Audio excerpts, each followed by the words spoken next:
Matthew 11:20-24.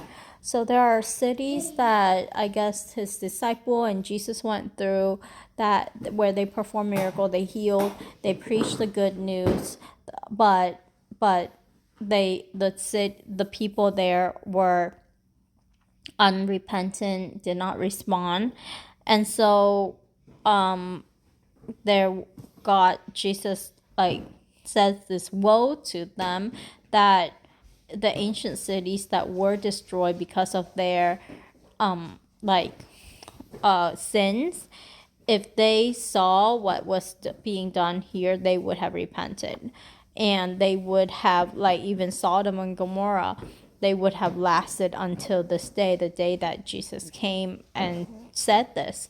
However, these cities were hard-hearted, that they did not receive the gospel and they were unrepentant. And so Jesus said that it would be more tolerable for the land of Sodom than for these cities.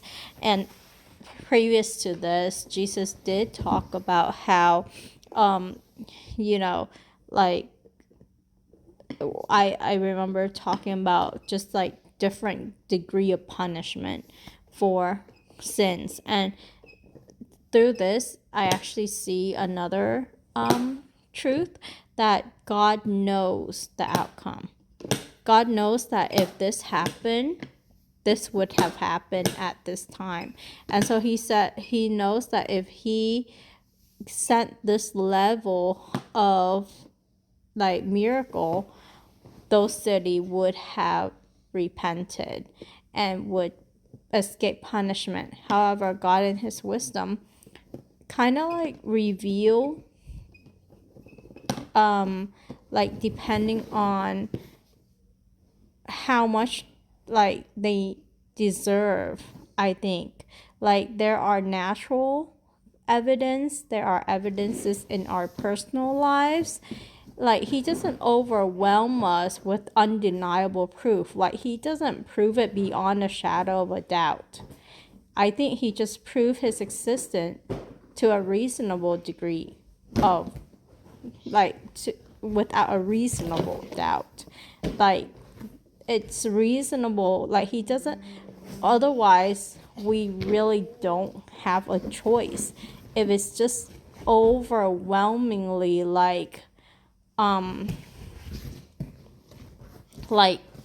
to a point where we can't choose, I don't think he does that. He does it so that there's, if taken the totality of everything we understand and see and hear, and the argument on both sides, we can make a reasonable like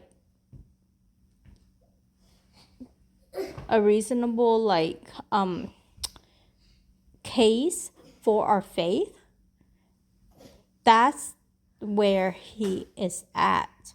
I'm not sure about this, but that's what I see. Like otherwise, like otherwise he would just appear to us and say, here I am, like believe me, right? Like he doesn't do that. He lets nature speak to us, he let our experience speak to us, he lets scripture speak to us, and he worked through people, flawed people, to get his message across, so that we have the ability to weigh our evidences. We have the ability to use what he has given us with our own unique background, with our interaction, and then decide. We have to make a decision. We have to say, with what you've given me in this life, is it enough for me to believe?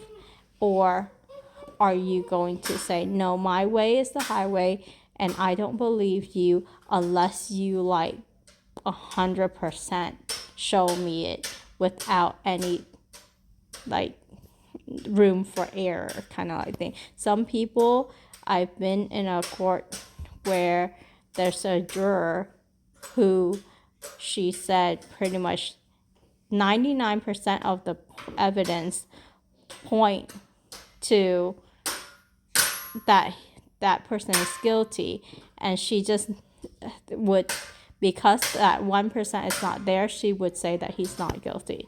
And there are people like that. Are we one of them?